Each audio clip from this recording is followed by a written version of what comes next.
Story time Hindi कहानी में आप सभी का स्वागत है।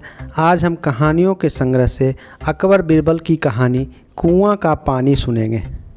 आशा है कि ये कहानी आपको पसंद आएगी। एक गांव में एक सोहन नाम का किसान था। उसे खेतों को सींचने के लिए पानी की ज़रूरत थी, इसलिए वह कई दिनों से अपने खेतों के आसपास किसी कुएं की तलाश कर रहा था। इसी तलाश में वह घूम रहा था कि अचानक उसे एक कुआं दिखाई दिया। वह कुआं उसके खेतों के नज़दीक था, इसलिए किसान बहुत खुश हुआ और उसने सोचा कि अब उसकी परेशानी खत्म हो गई। यह सोचकर वह खुशी खुशी घर चला गया। अगले दिन वह पानी लेने कुआं पर पहुंचा। जैसे ही उसने कुएं के नज़दीक रखी बाल्टी कुएं में डाली, वहां एक आदमी आ धमका। वह सोहन से बोला, यह कुआं मेरा है, तुम इससे पानी नहीं निकाल सकते हो। अगर तुम इस कुएं से पानी लेना चाहते हो तो इस कुएं को खरीदना पड़ेगा। यह बात सुनकर किसान कुछ देर रुका और फिर मन ही मन सोचने लगा कि अगर मैं इस कुएं को खरीद लूं तो मुझे कभी भी पानी की कमी नहीं होगी और ना ही मुझे पानी के लिए इधर उधर भटकना पड़ेगा। फिर क्या था, दोनों के बीच एक रकम तय हुई। किसान के पास उतने रुपये तो थे नहीं, फिर भी यह मौका छोड़ना नहीं चाहता था, इसलिए किसान ने उस आदमी को अगले दिन रकम देने का वादा किया और घर चला गया। घर पहुंचकर उसने अपने करीबियों और दोस्तों से इस बारे में बात की और कुएं के लिए तय हुई रकम का इंतजाम करने में जुट गया।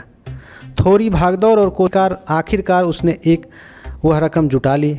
अब वह पूरी तरह से निश्चिंत हो चुका था कि उसे कुआं खरीदने में कोई नहीं रोक सकता है। किसान अब रात खत्म होने का इंतज़ार करने लगा। अगले दिन सुबह होते ही वह कुआं खरीदने निकल पड़ा। उस आदमी के घर पहुंचकर किसान ने उसके हाथ पर पैसे रखे और उसने कुआं खरीद लिया। अब तो कुआं किसान का हो गया। फिर उसने पानी निकालने में देरी नहीं की। जैसे ही किसान ने कुआं से पानी निकालने के लिए बाल्टी उठाई, उस आदमी ने फिर बोला, ठहरो, तुम इस कुएं से पानी नहीं निकाल सकते हो। मैंने तुम्हें कुआं बेचा है, कुएं का पानी अभी भी मेरा है। किसान मायूस हो गया और न्याय के लिए राजा के दरबार में शिकायत करने पहुंच गया। मालूम है उस राजा का नाम क्या था?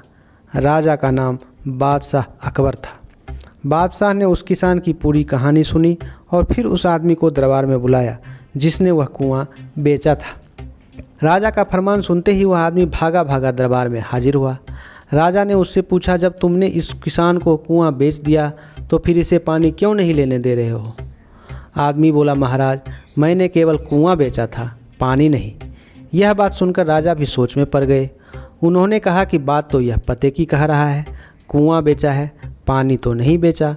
काफ़ी देर सोचने के बाद जब इस समस्या को सुलझाने में वह नाकाम हो गए तो उन्होंने बीरबल को बुलाया।